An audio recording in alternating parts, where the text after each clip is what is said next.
up, we want to take a look at, um, for a constant amount of hex, what would it look like if you were to mine it on, it doesn't matter what chain because the numbers are so close together. But what would happen if you went to mine it for, yeah, I don't like that. Let's go back to black. If you were to mine it for any number of days, and we graph that out here on this chart here, and then taking a look at, what the APYs might be and ROIs at 1 year, 2 year, all the way up to Quattro Cinco marks, and that type of thing. And then you had come back with some observations. All I did was really graph them up here. And I think one of the greatest observations, of course, is something that we don't normally visualize really well when we talk about it, is the idea that this thing goes hyperbolic, right? Or parabolic.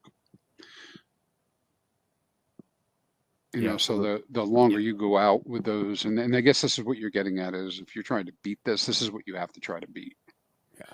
And at the greatest, what we find out here is, go down to our, I just highlight up here, overall, because these are, complete numbers overall, you've got to be able to beat a consistent 31%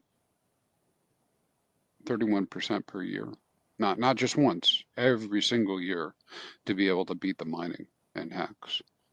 And then you have your own favorite little timeline section over here, starting with the 15 days all the way to Quattro Cinco, just showing that in kind of a smaller scale.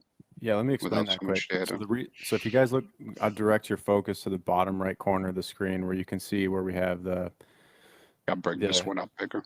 Yeah, awesome. So I chose 15 days because it's half of a month, right?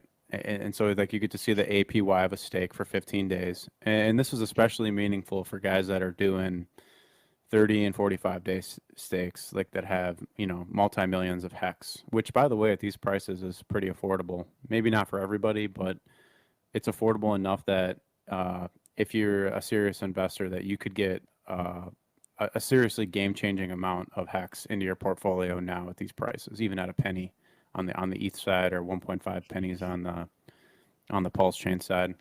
So I chose 15 days because it's half of a month, and then from every bar forward, you just double the amount of days, because I wanted to see like what that would look like if you're trying to like how to measure it kind of more like mathematically, like a computer would, like in binary code, right? So it's like.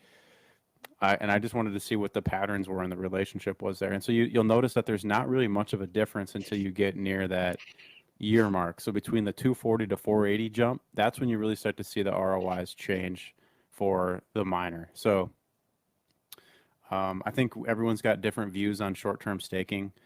I think my view on short-term staking is that if you're going to stake short, it doesn't really matter if you stake for 30 days or 120 days. Or 240 days even necessarily, because of the opportunity cost that you're giving up in terms of short-term price volatility.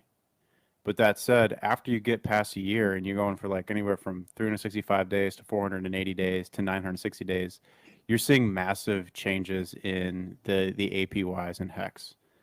And so that's where, when you're setting up that ladder over past a year, maybe you're going upwards of 400 days and longer, that's when you kind of raise the bar, and that's where I would start setting ladders. You wouldn't go less than that.